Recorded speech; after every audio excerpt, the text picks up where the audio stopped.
우리가 읽은 이 부분은 사복음서에 다 들어가 있는 말씀이에요. 사복음서에 다 들어가 있는 말씀은 많지 않습니다. 그 말은 뭐예요? 이 말씀이 그만큼 중요한 말씀이라는 거예요. 예수님께서는 유월절을 맞이해서 예루살렘으로 올라가셨습니다. 유월절은 유대인들에게 가장 큰 명절이죠. 노예 생활을 하던 애굽에서 탈출하여 자유를 얻은 그것을 기념하는 명절입니다. 유월절은 출애굽과 자유를 상징하는 명절이기 때문에 유대교뿐만 아니라 우리 기독교의 핵심적인 주제가 되는 아주 중요한 날이에요. 여러분, 출애굽이 상징하는 게 무엇인지 아십니까? 출애굽,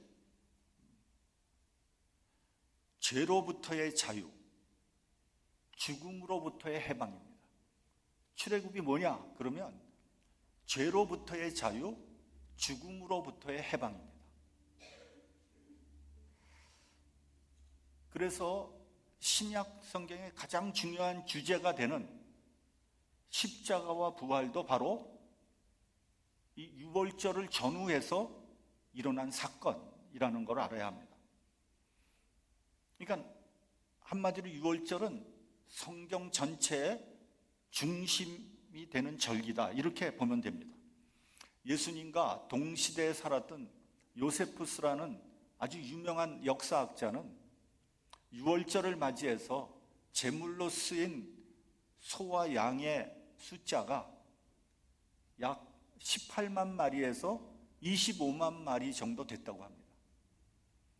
그러면 보통 한 가족이나 한 친족 그룹이 양 한 마리를 제물로 썼다고 가정을 할 때 보통 한 친족 그룹을 8명에서 10명 정도로 계산할 수 있습니다. 그러면 도대체 몇 명이 유월절에 예루살렘을 방문한 것이 되겠습니까? 계산을 해보면요, 최소한 150만에서 200만 이상이 유월절에 예루살렘을 방문했다는 거예요. 그 작은 고대 도시에 그 많은 사람들이 몰려들었으니 정말 그곳이 콩나물 시루 혹은 돗대기 시장을 방불케 했을 거예요. 인산인해를 이루었을 거고요, 압사 사고도 빈번하게 일어났을 거예요. 그들의 종교적인 열망은 우리의 상상을 초월합니다. 그래서 이 유월절이 이스라엘 전체의 경제를 좌우했다는 그런 말도 있습니다. 예루살렘 성전을 방문하기 위해서는 필히 2가지를 반드시 준비를 해야 됩니다. 첫째는 성전세입니다. 성전세. 모든 성인 남자들은 성전세를 의무적으로 내야 돼요. 성전세는 다른 말로 뭐라 그러는지 아십니까? 성전세를 생명의 속전이라고 합니다. 생명의 속전. 하나님께서 우리 죄를 용서해 주시고 영원한 생명을 허락하신 그 하나님의 은혜에 감사해서 바치는 돈입니다. 예수 그리스도께서 나 대신 십자가에 죽으시고 나를 살려주신 목숨값이라고 얘기해도 됩니다. 그러니까 내가 죽어야 되는데 내 대신 예수께서 죽으셨어요. 그러니 내 생명을 보존한 거 아닙니까? 그 생명값이 곧 생명의 속전이라는 거예요. 여러분, 성전세가 얼마인지 아십니까? 성전세가 얼마예요? 성경에 다 나와 있습니다. 마태복음에 보면 성전세를 걷는 자들이 베드로에게 뭐라 그럽니까? 너와 너의 선생은 성전세 안 내냐? 근데 성전세를 그때 뭐라고 얘기했나? 반세겔 성전세를 안 내느냐? 그렇게 얘기했어요. 성전세는 반세겔이었어요. 그래서 예수님이 베드로에게 갈릴리 호수에 가서 물고기를 낚시해라, 건져 올려라. 그 배를 열면 거기에 은화 한 세겔이 들어가 있을 것이다. 그거로 너와 나의 성전세를 내라. 이렇게 얘기했잖아요. 기억 전혀 안 나요?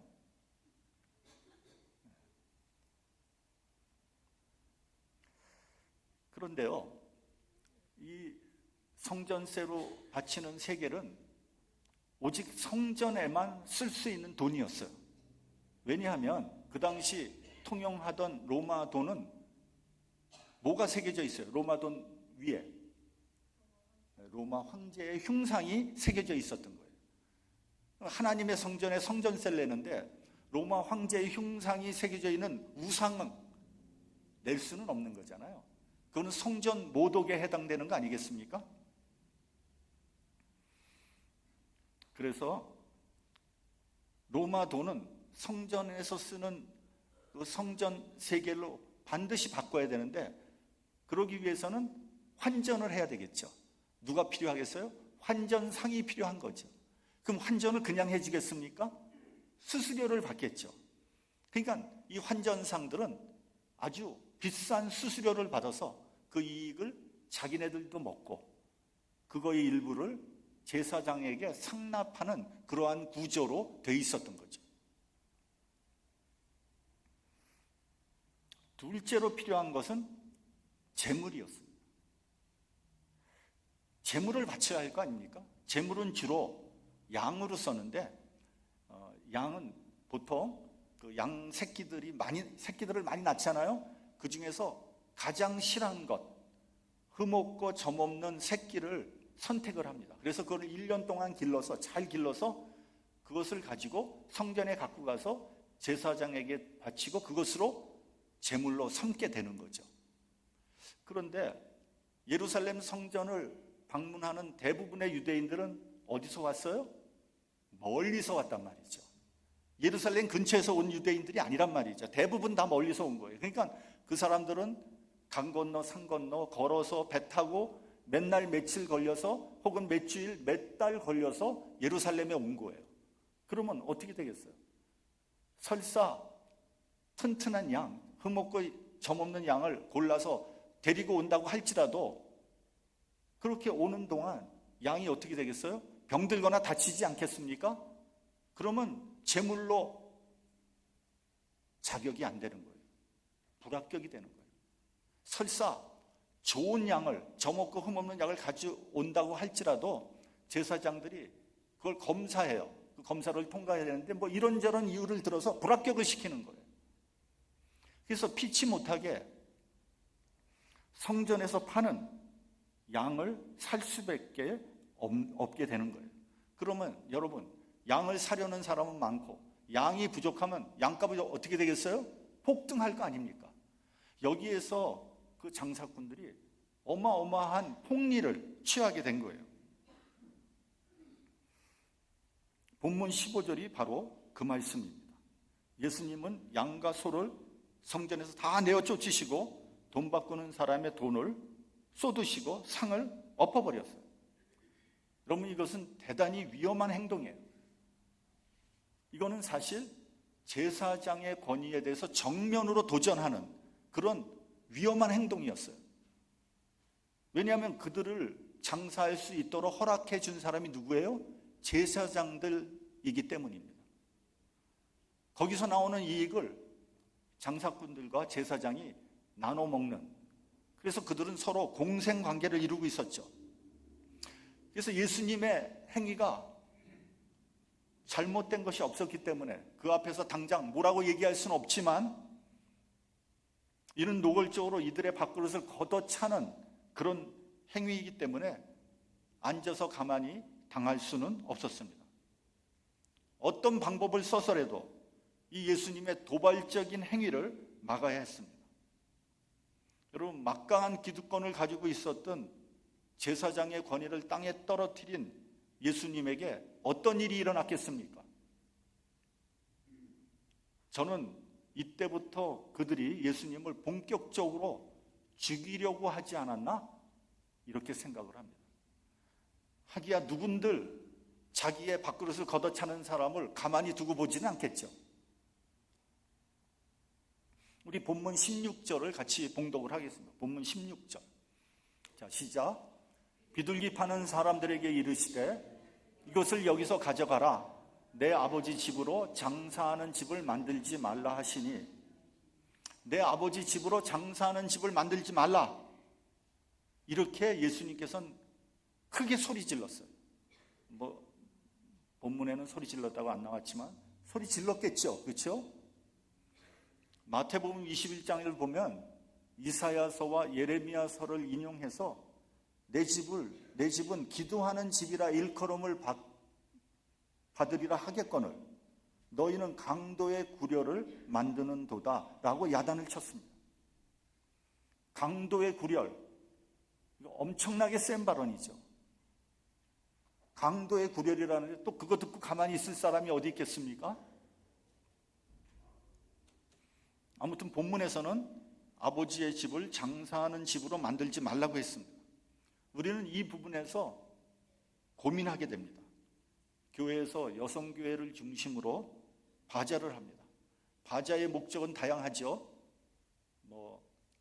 선교를 위해서, 또 장학금을 위해서, 건축을 위해서 등등 여러 가지 선한 목적으로 모금을 합니다.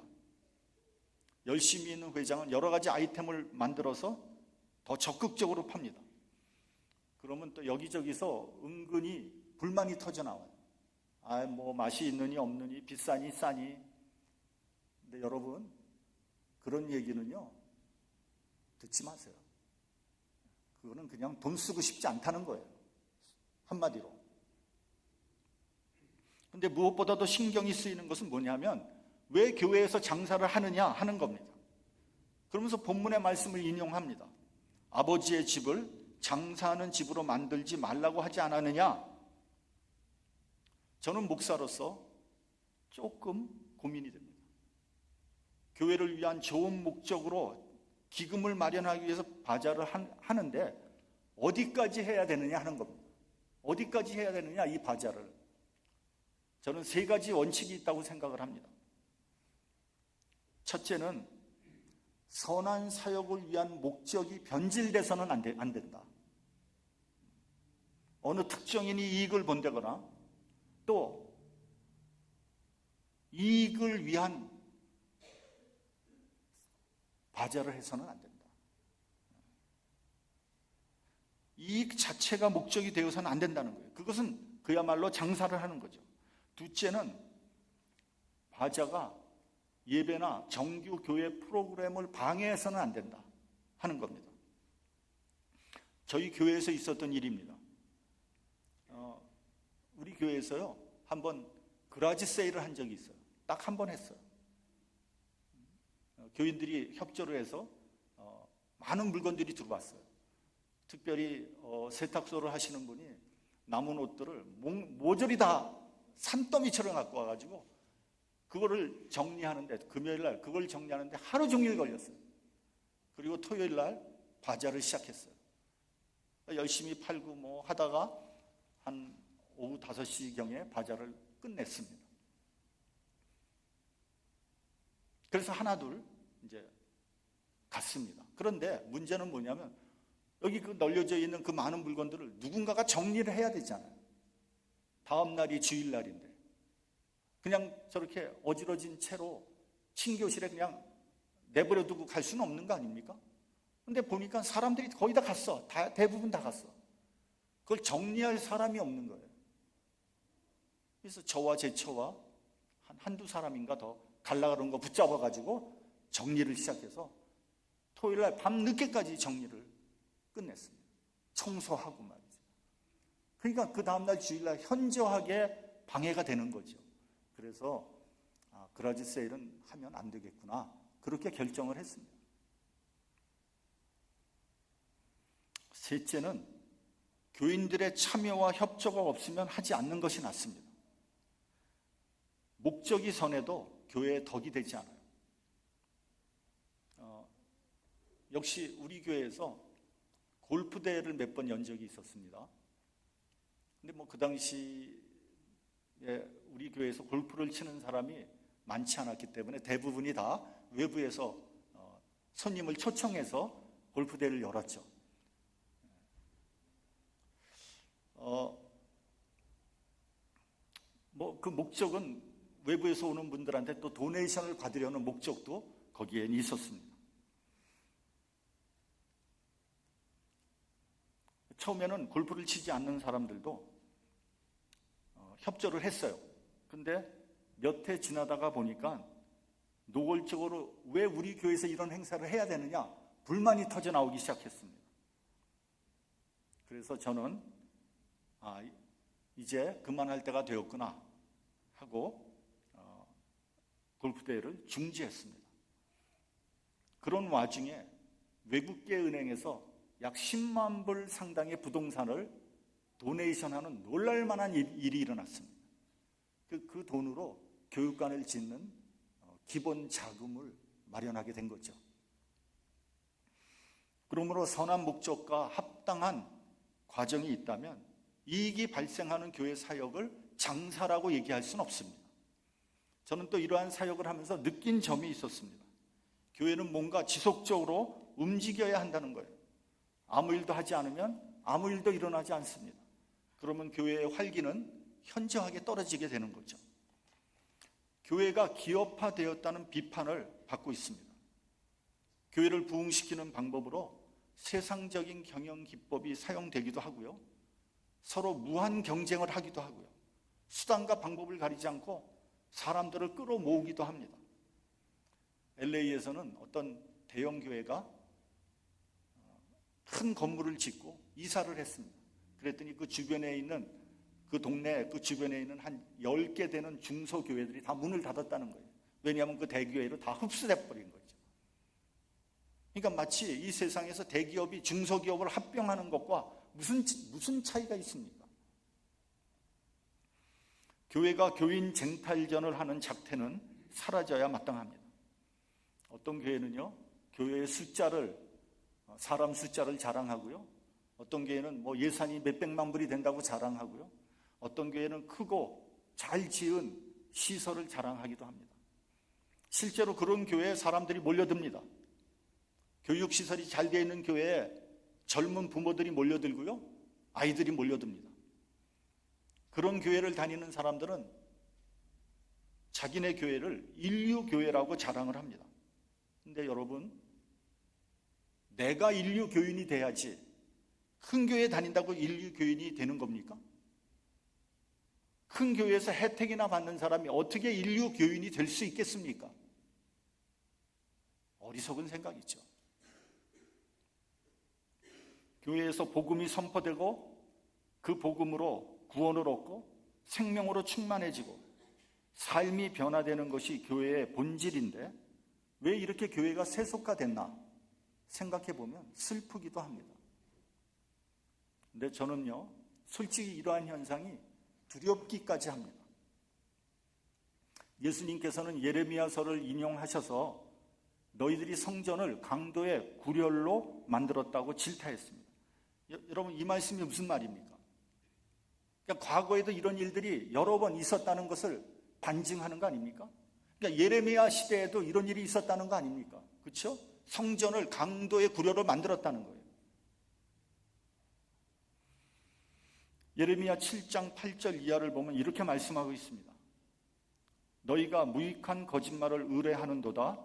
너희가 도둑질하며 살인하며 간음하며 거짓 맹세하며 바알에게 분향하여 너희의 알지 못하는 다른 신들을 좇으면서 내 이름으로 일컬음을 받는 이 집에 들어와서 내 앞에 서서 말하기를 우리가 구원을 얻었나이다 하느냐?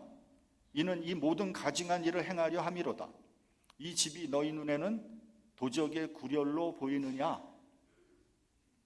여기뿐 아닙니다. 선지서에 이러한 구절이 여러 군데 나옵니다. 말라기 1장을 보면요, 너희가 더러운 떡을 나의 단에 드리고도 말하기를 우리가 어떻게 주를 더럽게 하였나이까? 너희가 눈먼 희생, 저는 것, 병든 것으로 드리는 것이 어찌 악하다 아니하냐? 이것을 너희 총독에게 드려봐라. 그가 기뻐하겠느냐? 너를 간합하겠느냐? 만군의 여호와가 이르노라. 너희가 내 단 위에 헛되이 불사르지 못하게 하기 위하여 너희 중에 성전 문을 닫을 자가 있었으면 좋겠도다. 헛된 제사를 드리는 것을 막기 위해서 아예 성전 문을 닫으라는 거예요. 기가 막힌 말씀 아닙니까? 근데 여러분, 이런 현상이 구약 시대에만 있었습니까? 예수님 시대에만 있었습니까? 우리 시대는 어떻습니까? 이보다 더 폐역한 일이 교회에서 뻐젓이 일어나고 있지 않습니까? 물질 때문에 교회에서 싸움이 일어나고요, 교회를 세습해서 뻐젓이 아들에게 줍니다.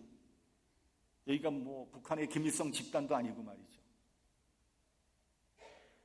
교회에서 직분을 사고 파는 일도 있습니다. 장로가 되려면 교회에 얼마를 헌금해야 된다, 이런 얘기도 나돕니다. 교회에서 영주권을 해주면 목사님에게 얼마를 드려야 한다는 말도 있습니다. 전에 우리 교회에서 영주권을 서포트 해주기로 하고 사역자를 청빙했어요.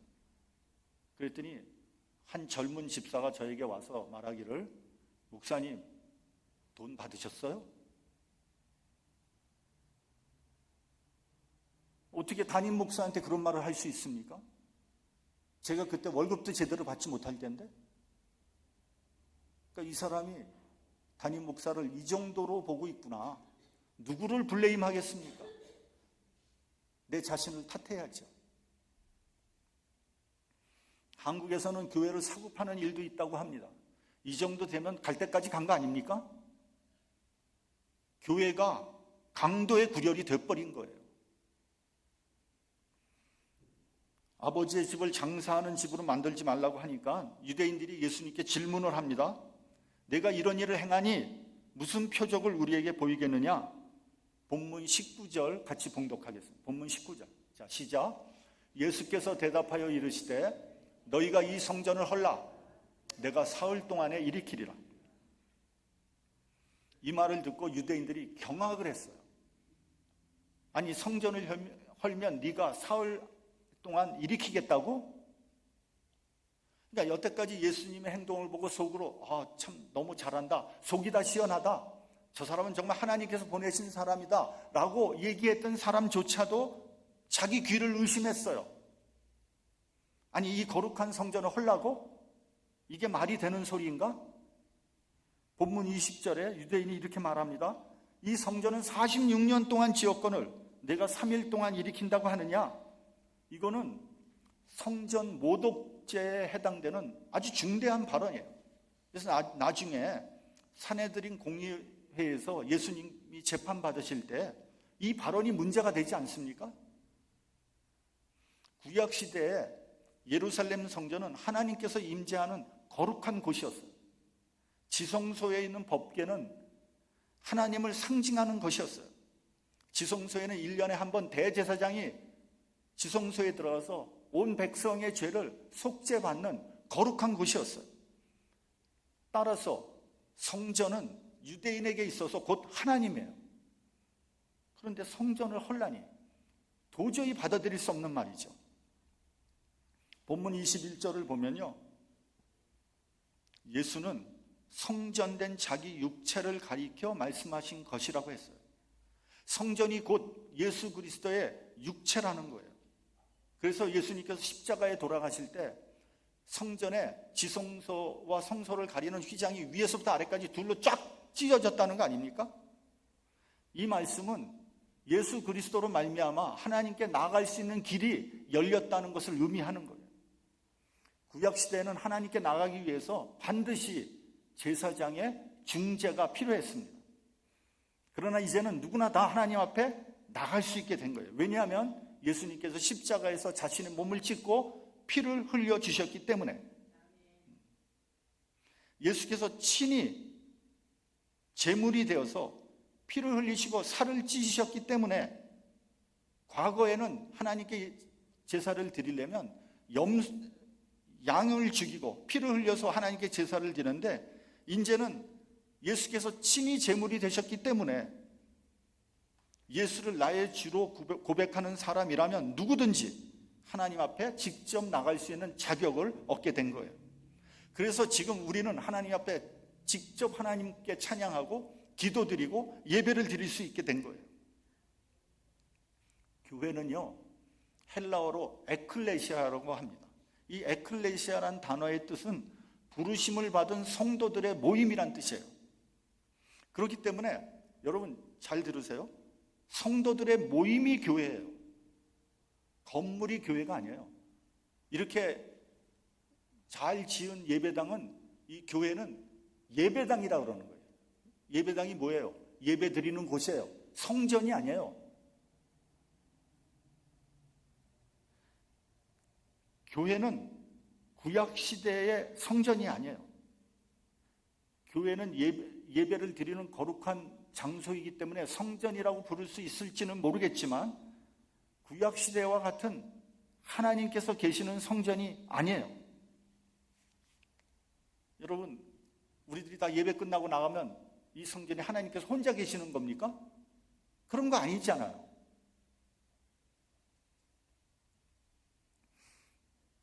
어떤 교회에서는요, 이 교회 건물, 이 예배당을 성역화합니다. 그래서 단위에 여성이 올라가는 것을 금하기도 해요. 이것도 역시 우리 교회에서 있었던 일이에요. 어떤 여신도가 강대상을 닦으려고 막 그러는데 어디서 갑자기 바람같이 장로님이 나타나셔가지고 아니 지금 뭐 하고 있는 거냐고 물어봤어요. 그러니까 그 여신도가 강대상 닦으려고요. 그거 이리 주세요. 내가 닦게. 그랬더니 장로님이 여기를 막 열심히 닦는 거예요. 그 장로님은 외부에서 오신 분이에요. 왜 그렇게 해야 하는지 묻지는 않았지만 그 이유는 알 것 같았어요. 여성은 거룩한 단 위에 올라가지 못한다는 거예요. 여러분, 이게 무슨 시대착오적인 추태입니까? 그리고 단 위에 올라갈 때는 신발을 벗고 쓰레빠를 신어야 된다는 거예요. 아니, 지금 우리가 모세 시대를 사는 건지 21세기를 사는 건지 알 수가 없어요.